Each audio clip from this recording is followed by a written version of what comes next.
Salam dan salam sejahtera sekali lagi kawan-kawan. Dalam video saya kali ini, saya mau berkongsi pengalaman melawat Ancient City di Hoi An, Vietnam.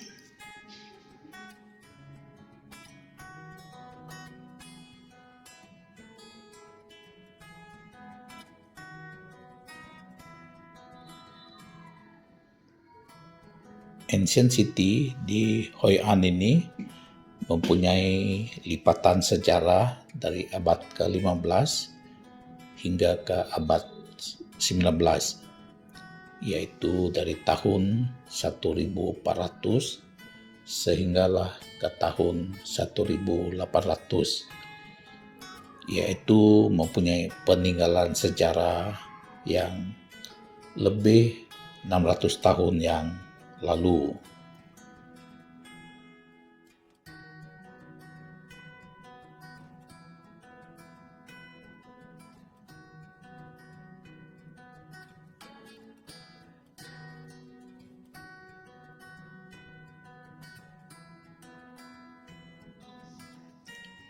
Dalam kami menyusuri esplanade Sungai Thu Bon ini, kami tersempak dengan wanita yang menggendong bakul buah seperti yang biasa kita lihat dalam movie-movie yang ada kaitan dengan tradisional Vietnam. Maka kami tidak melepaskan peluang ini untuk mencoba dan seterusnya mengambil gambar kenang-kenangan. Syaratnya kita kena beli buah perempuan ataupun wanita yang menggendong bakul tersebut.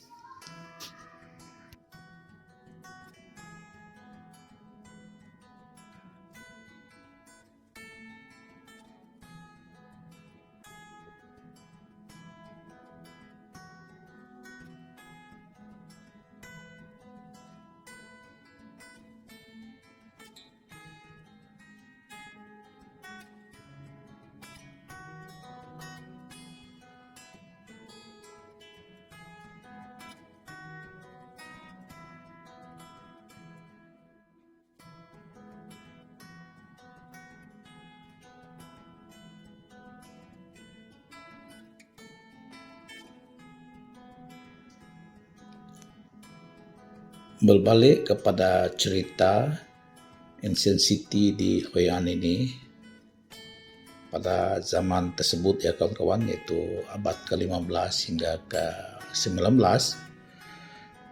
kota-kota di seluruh dunia terbentuk di pinggir-pinggir sungai. Karena pada zaman itu kaedah pengangkutan hanyalah menggunakan sungai ataupun laut.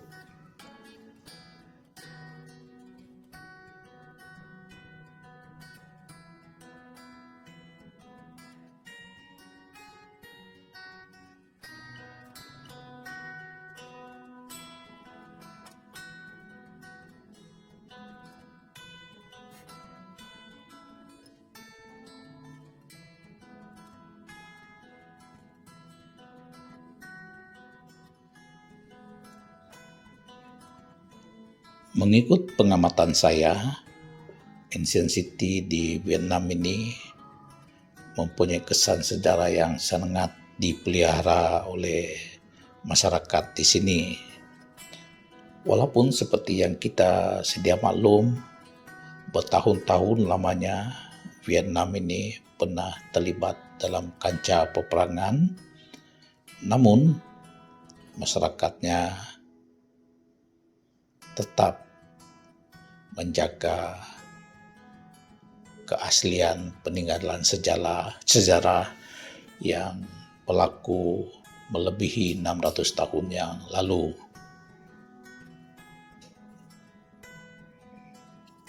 Malah kerajaan Vietnam juga cukup memelihara peninggalan sejarah ini.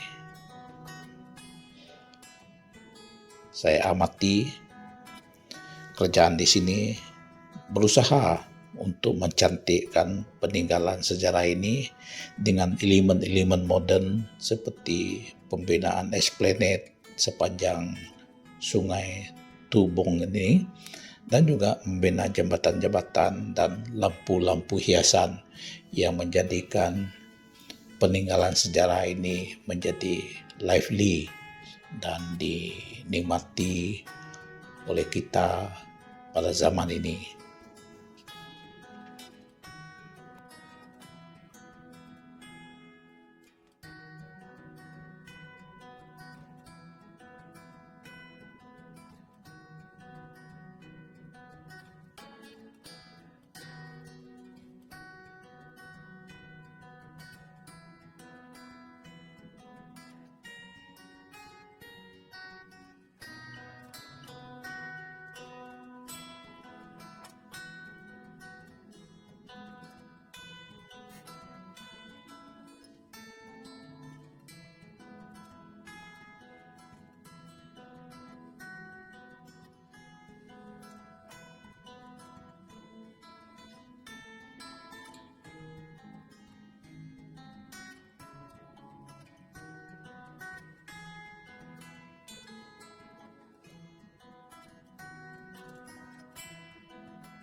Setelah berada di tengah-tengah ancient city ini, maka rombongan kami telah ditaklimatkan oleh ketua rombongan ataupun tour guide kami bahwa di sinilah tempat penjumpaan dan kami dibenarkan untuk berjalan sendiri ataupun buat free and easy selama 1 jam di kawasan Ancient City ini untuk melihat dan mengambil gambar mengikut selera masing-masing.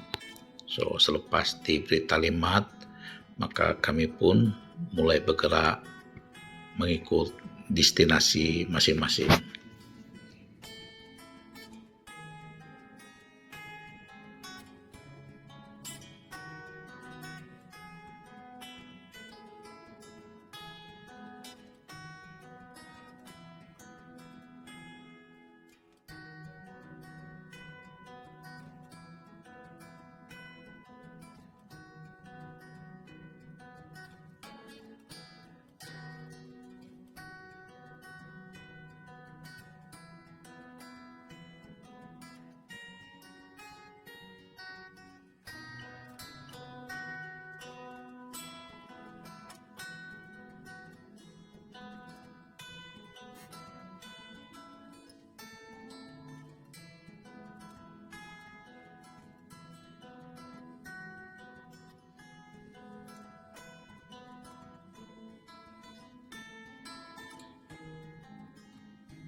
Kami pun dengan tekun mendengar taklimat dan cerita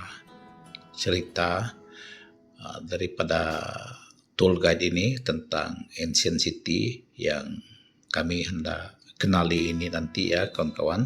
So, dia akan beri panduan-panduan tertentu kepada kami supaya nanti kami apabila berjalan sendiri tidak mengalami kesulitan dan sebagainya. Antara tip-tip yang kita perlu patuhi apabila kita membeli belah di Ancient City ini adalah terutamanya apabila kita beli barangan antik ataupun barang-barang fabrik. Barang-barang ini semuanya adalah di sini adalah barang tiruan, walaupun jenamanya populer, tetapi ia bukanlah fabrik yang sebenar. So, satu. Yang kedua, harga permulaan jualan di sini adalah agak tinggi. So, kita sebagai pembeli perlulah pandai tawar-menawar untuk mendapat harga yang berpatutan dengan nilai barang yang kita nak beli itu. So, kita karena mereka di sini akan tahu kita ada pelancong dan mereka akan simpan harga yang tinggi untuk barang yang kita nak beli, dan jika kita tidak pandai membuat tawar-menawar, maka barangan yang kita beli itu boleh mencecah 1 juta ke 2 juta ya kawan-kawan. 1 ke 2 juta dong maksud saya, ataupun bersamaan dengan 1 ke 400 ringgit. Kita bayangkan 500 dong adalah bersamaan dengan 1 ringgit Malaysia. So, kalau 2 juta dong bersamaan dengan 400 ringgit kita. So, di situ saja kita dapat menilai harga barang original dan yang tiruan sama tadi yang boleh mencecah harga itu. Itu adalah panduan-panduan yang diberikan oleh tour guide sebelum kita bergerak bersendirian.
Bangunan-bangunan lama di dalam kawasan Ancient City ini telah dijadikan oleh pemiliknya ataupun waris daripada pemilik asal kedai ini.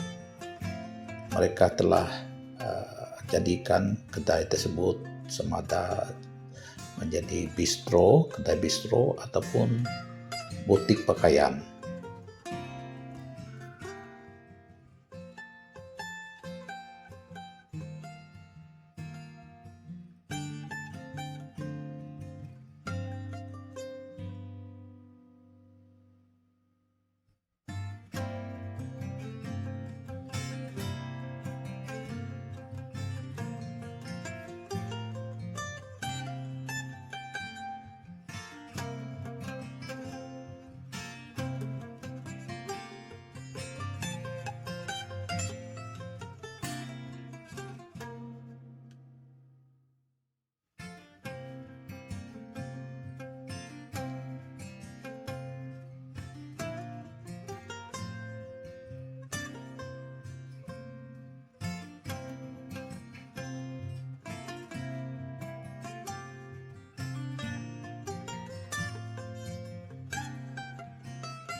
Di dalam kawasan Ancient City ini juga kereta maupun motosikal tidak dibenarkan masuk.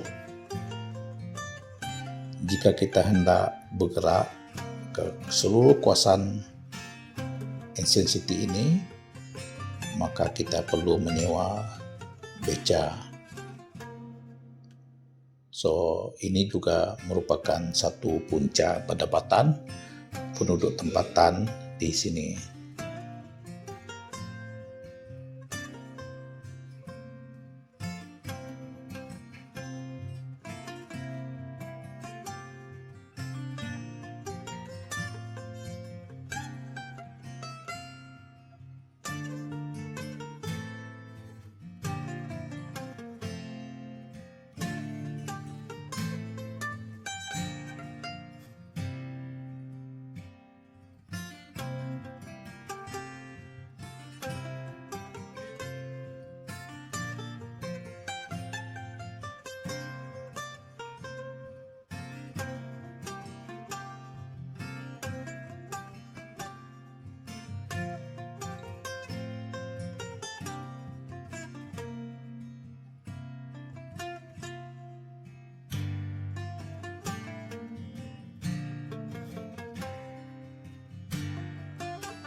Ini satu lagi budaya unik di Vietnam ini, kawan-kawan. Para penjajah di sini akan meletakkan stul di tepi-tepi jalan ini, dan jika kita hendak minum dengan mereka, kita boleh duduk atas stul itu. Dan ini merupakan satu tradisi ya masyarakat di sini. Hampir sepanjang jalan di mana ada kedai makan ataupun kedai minum, bistro dan sebagainya, mereka akan menyimpankan stul di depan kedai mereka dan kita boleh duduk situ dan minum. Tidak seperti kita di sini memang ada meja yang khas, tapi di sini mereka betul-betul santai di tepi-tepi jalan duduk untuk berehat.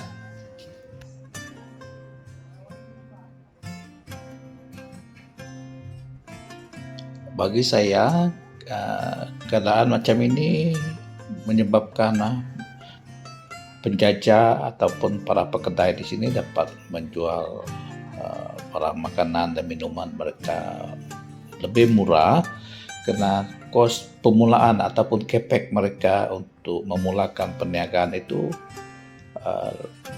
tidak besar ya, karena mereka punya lifestyle itu simple. Kalau kita coba untuk membuat satu kedai yang macam eksklusif dan sebagainya, sudah pasti kos untuk kita buat renovation dan membeli furniture-nya agak mahal. So, bila capex kita tinggi, sudah pasti kita akan meningkatkan kita punya harga barang. So, saya pikir inilah sebab masyarakat ataupun peniaga di Vietnam ini boleh menawarkan harga yang murah untuk makan minum.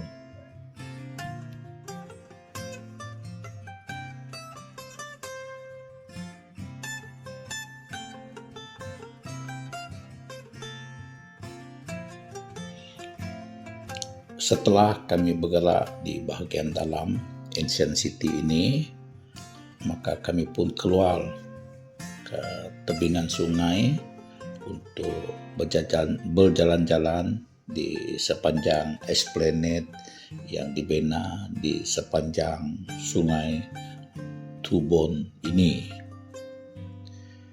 Dari sini kita mulai dapat perhatikan satu lagi jenis perniagaan yang boleh diceburi oleh penduduk tempatan di sini.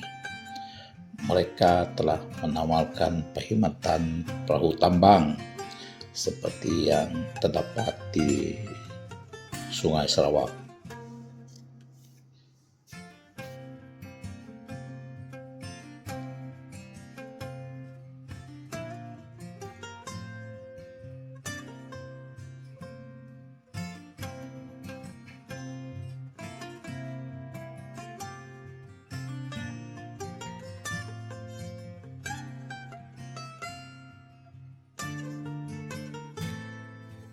Banyak ya kawan-kawan perahu tambang yang terdapat di sungai ini.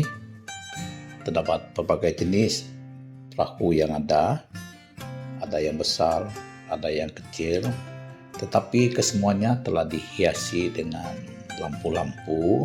So, apabila malam nanti lampu-lampu perahu ini akan dipasang oleh mereka, dan ini menambahkan lagi keceriaan dan kecantikan di sepanjang esplanade Sungai Tubon ini.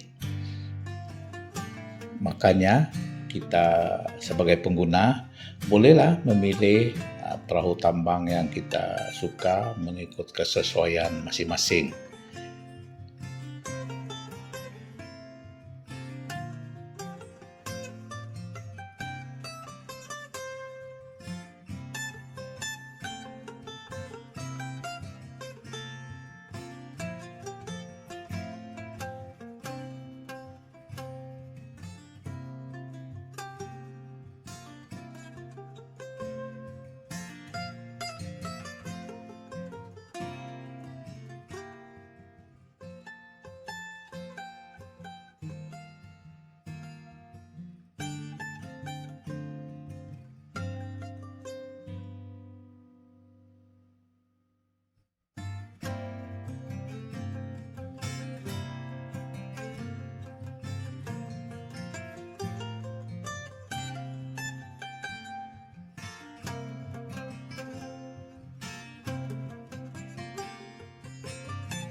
setelah lenguh kaki berjalan di seluruh kawasan Ancient City ini, maka kami pun mengambil keputusan untuk sama-sama dengan para pengunjung yang lain duduk santai di tepi jalan untuk berehat sambil minum dan menunggu kawan-kawan yang lain untuk perjalanan yang seterusnya.